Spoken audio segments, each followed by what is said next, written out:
இந்த காலை வேளையில் நாம் அநேக மனிதர்கள் குறித்து ஏதோ ஒரு காரியத்துக்காக பயப்படுகுண்டு. அந்த மனிதன் எனக்கு விரோதமாக ஏதோ ஒன்று செய்து விடுவானோ, என் வேலைக்கு விரோதமாக ஏதோ ஒரு காரியத்தை நடப்பிப்பான் என்று சொல்லி நாம் கலங்கி நாம் பயந்து கொண்டிருக்கிறோம்.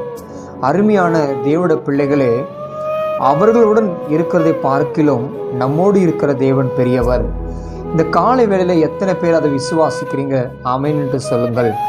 அதுதான் வேத வசனம் இப்படியாக சொல்கிறது. சங்கீதத்தின் புஸ்தகம் 118 சங்கீதம் 6 வசனத்தில், கர்த்தர் என் பட்சத்தில் இருக்கிறார், நான் பயப்படேன், மனுஷன் எனக்கு என்ன செய்வான் என்று சொல்லப்படுகிறது. கர்த்தர் என் பட்சத்தில் இருக்கிறார் என்று வசனம் இப்படியாக சொல்கிறது. யோசேப்புக்கு விரோதமாக அவனுடைய சொந்த சகோதரர்களே எழும்பினார்கள்.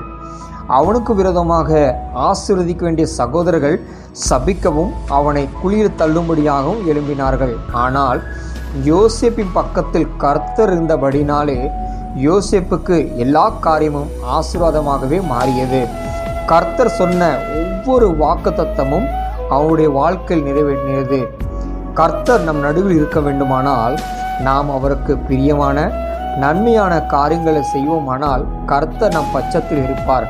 நாம் எதை குறித்தும் கலங்க வேண்டாம், நாம் எதை குறித்தும் பயப்பட வேண்டாம். இதை கேட்டுக்கொண்டு இருக்கிற உங்கள் ஒவ்வொருவரையும் தேவன் தாமே ஆசீர்வதிப்பாராக. ஆமென்.